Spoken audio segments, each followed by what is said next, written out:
Beyond the newsroom, where untold story is revealed. Oyo yenna opposinga regime ya Mwami Museveni abakati agenda kikolanga okuja opposinga kimenya teeka.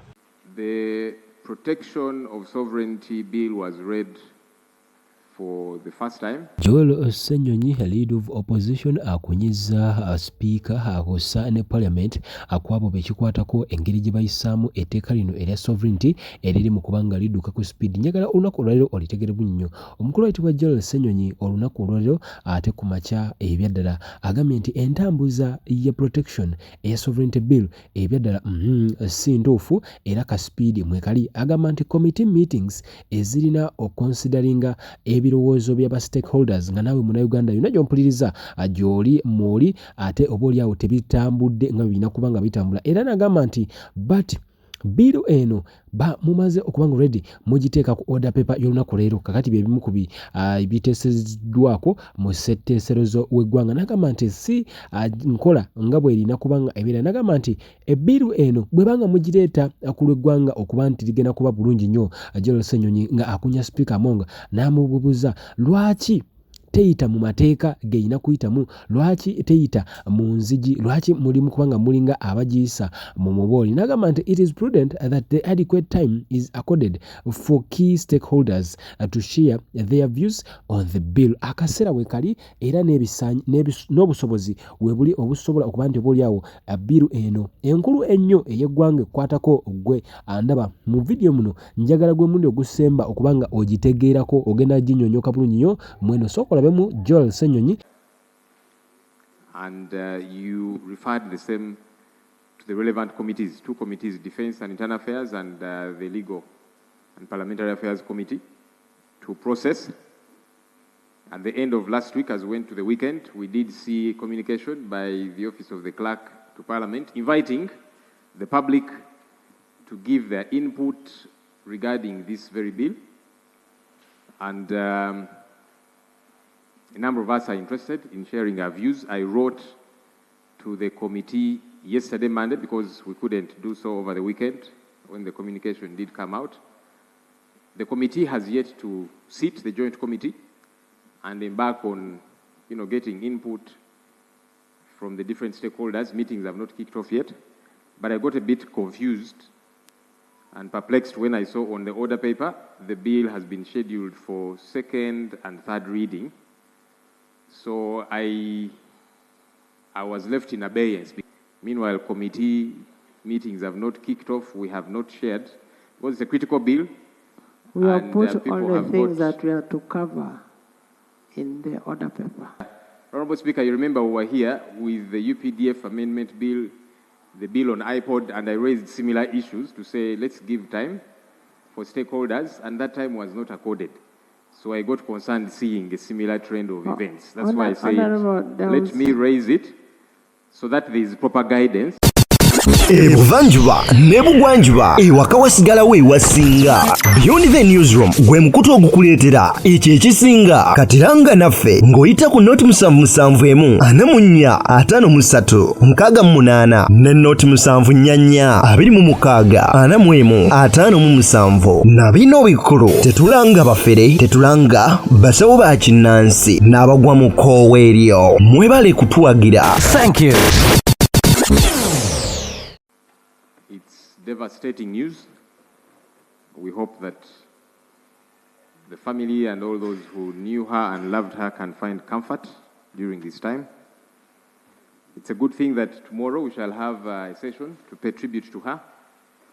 Maybe we'll get a chance to say a lot more about the Honorable Helen and everything surrounding her passing. But we do commiserate with the family and all the other entities she did belong to. We look forward to that tribute session tomorrow to say a lot more. Lwaki etteeka ligamba nti tokkirizibwa kuwa birowoozo oba kugezaako ku influencinga policy ya government ku mitimbagano.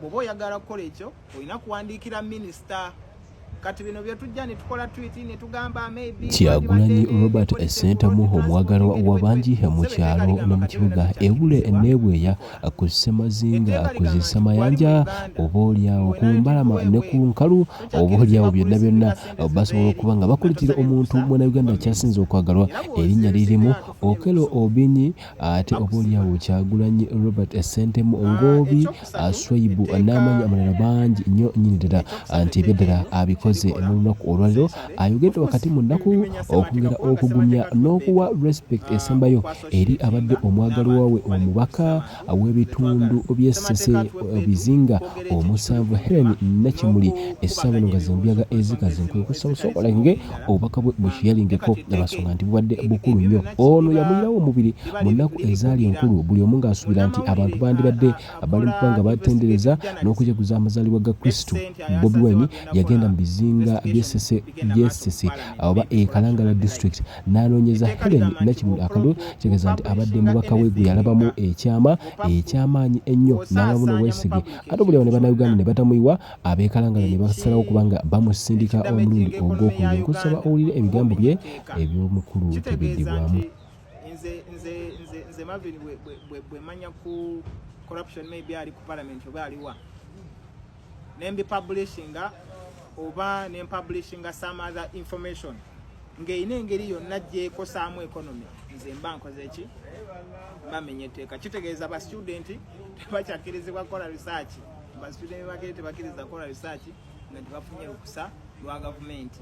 Tetukyakirizibwa kubeera ku spaces ze tubadde tubeerangako ku Twitter, ku TikTok nawa nga tukubaganya maaso tubegenda maaso mu ggwanga n'ebirala bingi. Nandisabye abantu batwala obudde bafune etteeka eryo balyesomere bategeere ekiriwo. Ekisinga obukulu nga bwe abantu banajjukira mu mwaka oguwedde regimu yakola ennongoosereza mu tteeka erifuga ebibiina by'obufuzi negamba nti kati okuva olwo ebibiina byonna ebyobufuzi ebyali bifuna ssente okulwaninga emirimu gyabyo kati byali birina okubeera memba byaki bya IPOD. Of course etteeka lyali litagetinga NUP era etteeka bwe lyayita NUP teyaddamu kufuna ssente ezo. Etteeka lye lyaliriziwa regimu yalowooza nti wera ekola ennongoosereza ekibiina kya NUP kigenda kuggwa. Tekyagwa, kyasigala nga kiyimiridde era ensonga kuzimu kuzakiyimirizaawo nti bannayuganda naddala abawangalira ebweru bakiyambangako ne kye baali basobodde naddala ssente oba kyakola fundraising. So regimu era ng'etteeka eryo teryamala kati ereese lino nti eryennongoosereza mu political parties zaali ziremesa ekibiina okufuna ssente wano mu ggwanga. Kati ereese lino erya sovereignty bill ekibiina kya National Unity Platform oluso kireme kuddamu kufuna ssente wabweru wa Uganda, kireme kuddamu kufuna ssente mu bamemba baakyo aba Uganda bato oluso.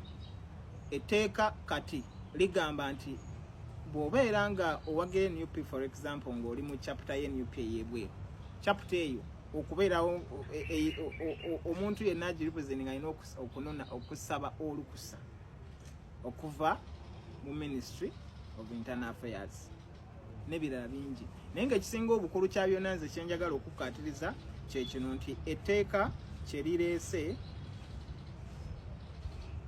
one kimekinze president waffe kubeera foreigner era nti mwenna abamugoberera mwenna abamuwagira kati bw'oyogera ku nsonga yonna regimu esobola okuvayo n'egamba olw'okuba ensonga eyo Kyagulanyi agyogerako kati ofuuse ejjentu aba foreigner tugenda kusiba emyaka 2 oba tuwe billion 2 kubanga fine bwezityo bweziri.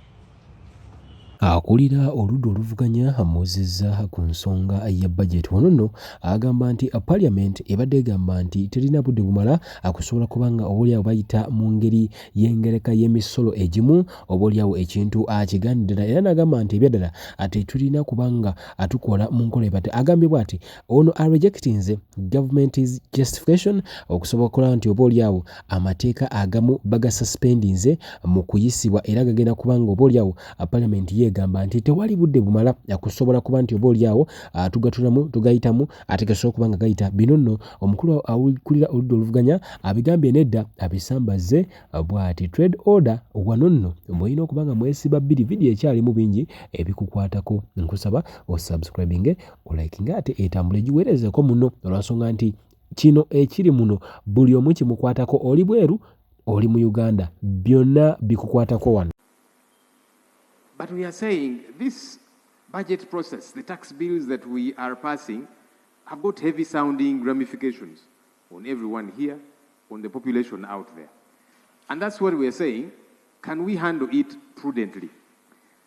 I am dismayed that the government chief whip, number one, did not whip his ministers to be available when the committee needed them in good time, did not whip his members to make sure they're available for all of these processes to get to happen.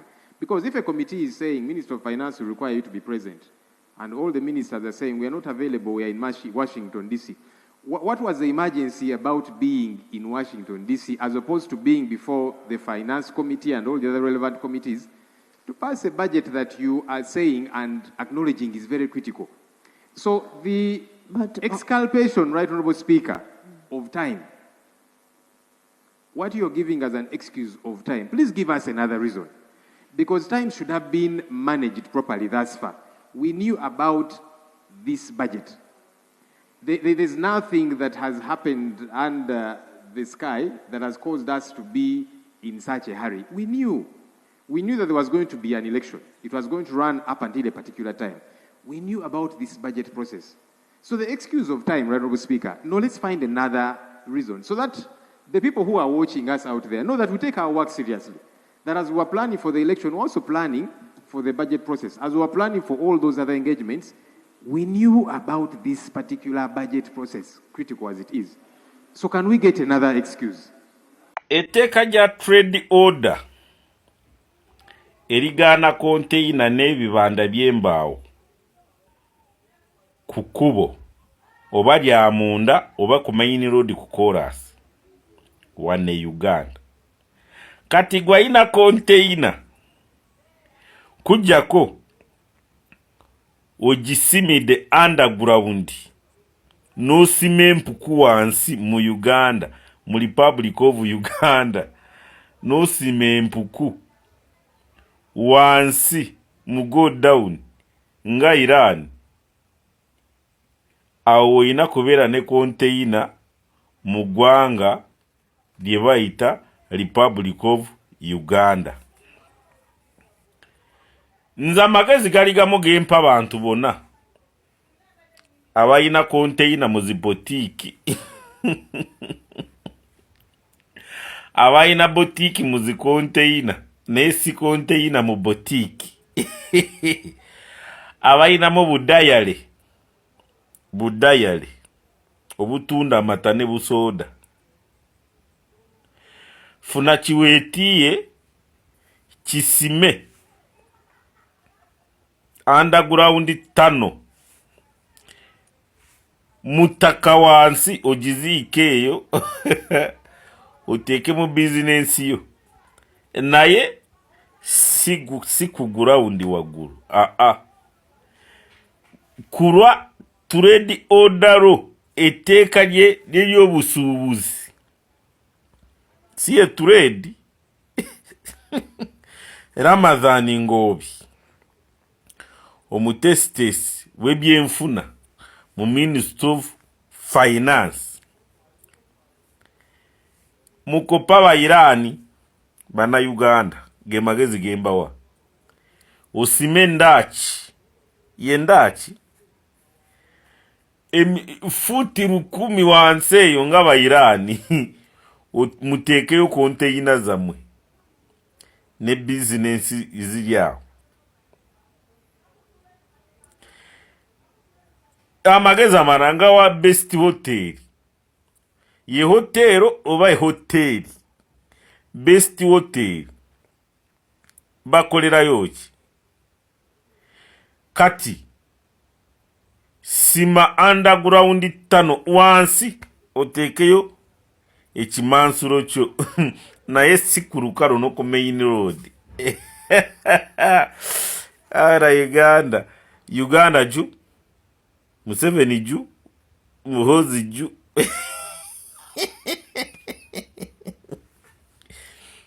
underground 5